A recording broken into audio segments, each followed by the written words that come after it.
Cara, porra, a gente tava falando um pouquinho antes de começar sobre que tu teve de novo lá em Israel, com essa parada da Palestina e tal.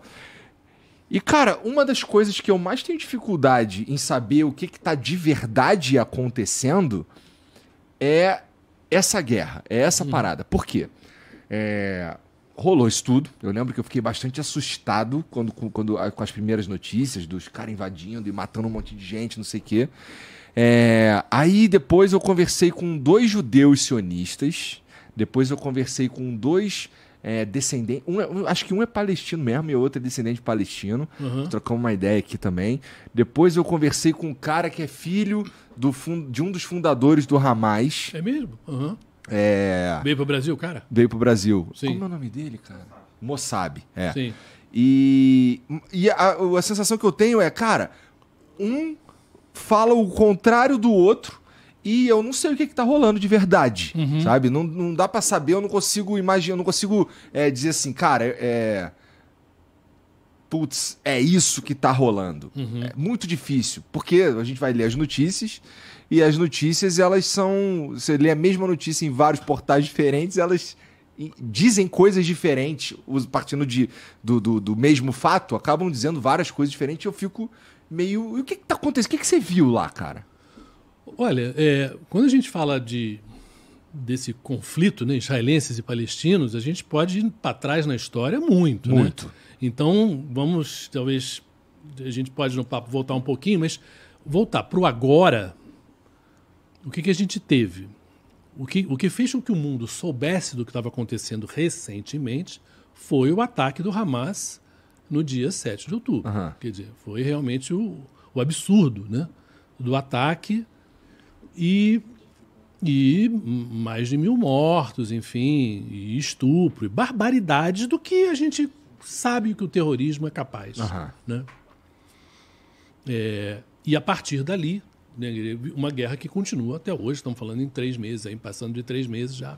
Que ofuscou um pouco a guerra da Ucrânia também, né? Sim, ofuscou demais, porque é curioso que tem guerras que matam muito mais gente, mas quando a gente fala em Israel e Oriente Médio também ali, nós estamos falando da raiz das 3 maiores religiões do mundo.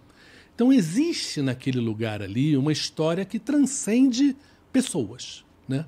Isso tem um lado muito ruim, porque a partir desse momento as pessoas começam a pensar em outras coisas que não são simplesmente estão matando gente. Mulheres, crianças, homens, quer dizer, idosos, quer dizer... E começa a se pensar em outras coisas, em bíblias, em torás, em Alcorão, sabe? E aí a coisa meio que foge um pouquinho de uma lógica humanitária, que é o que seria para você viver num lugar onde se mata de uma maneira tão constante, né? E o tempo todo e há tanto tempo. Né? Então, a partir, digamos assim, desse primeiro ataque, desse ataque do Hamas, quer dizer, que foi uma surpresa para os israelenses, quer dizer, que quando você vai lá e conversa com eles, realmente há um incômodo muito grande com algo que eles tem uma reputação muito boa, que é a parte de segurança de Israel, e que falhou completamente. Existem alguns argumentos que não estou dizendo que eu concordo ou não. Na verdade, eu acho até um pouco teoria da conspiração. Sim. Mas eu já ouvi argumentos que os caras do poder de Israel sabiam do ataque, mas seria interessante deixar rolar para justificar um contra-ataque. Eu fico, nossa, isso é meio do mal. Sim, sim. Né? Eu, digamos assim, eu acho teoria de conspiração sempre complicado, porque tanta gente tem que saber que alguém tem um vizinho, alguém tem um melhor amigo, alguém tem um padre, e aí você conta a história e o cara também tem um melhor amigo e acaba vazando. Então eu não... Agora, existiu, de fato... Gaza sempre foi muito monitorada, com drones o tempo todo, com imagens, com câmeras, quer dizer... E o trabalho de grande parte desse monitoramento era feito por mulheres. E isso está provado, isso já está como numa discussão que será feita na sociedade israelense quando a guerra acabar. Quem foi culpado desse erro enorme, né, que causou essa dor toda? E parece que não levaram a sério denúncias de várias mulheres militares que estavam monitorando com aquela coisa de mulher que está vendo, sabe? Um desmerecimento ao papel feminino. Olha que interessante, não sabia na disso. área de segurança. Isso já está provado que existiram várias denúncias. Olha, está tendo ensaio, tem gente atacando a cerca organizadamente, como se fosse preparando algo. Isso existiu. Isso não é teoria de conspiração. Tá? E aconteceu, ainda assim. A partir daí, a resposta, e eu fiz reportagem sobre isso, quer dizer, a irracionalidade, de certa maneira, da resposta israelense em termos da brutalidade é inegável. Quer dizer, eu não posso matar uma pessoa e porque eu matei uma pessoa, você vem e mata toda a minha família, meus 200 pessoas da minha família. Isso já não fazia parte mais do mundo da civilização, que a vingança tivesse esse tamanho. Existe uma questão até na lei internacional sobre proporcionalidade. Quer dizer, e é claro que o Estado israelense é infinitamente mais poderoso militarmente, economicamente, sobre todos os aspectos, tecnologicamente, do que Hamas e os palestinos.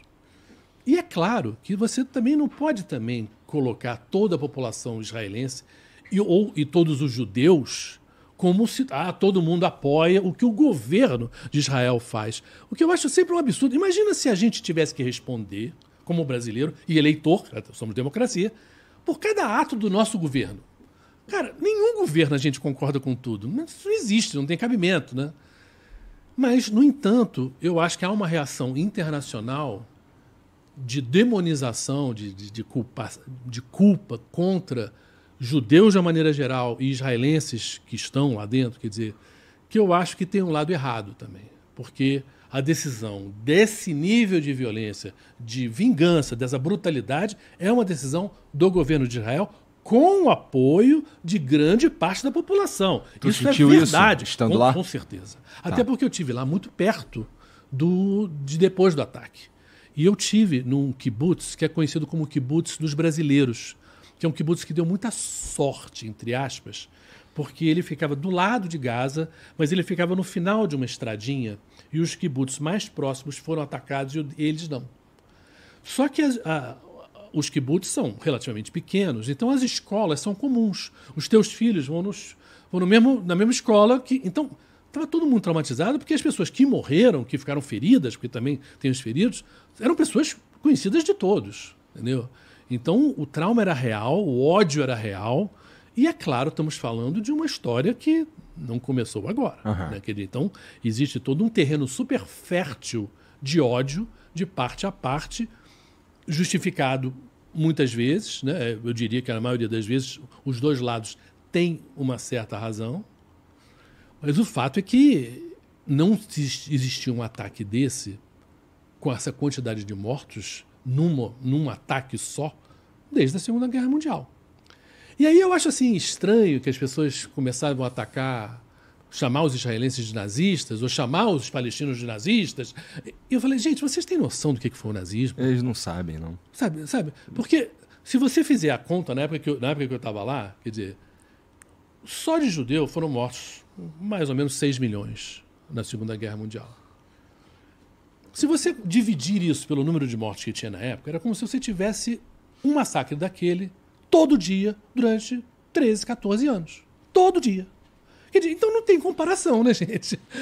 14 anos de você ver 1.400 pessoas, 1.200 pessoas morrerem todo dia, sabe? Foi o que os judeus passaram. Não estou nem falando que os judeus foram perseguidos antes. Uhum.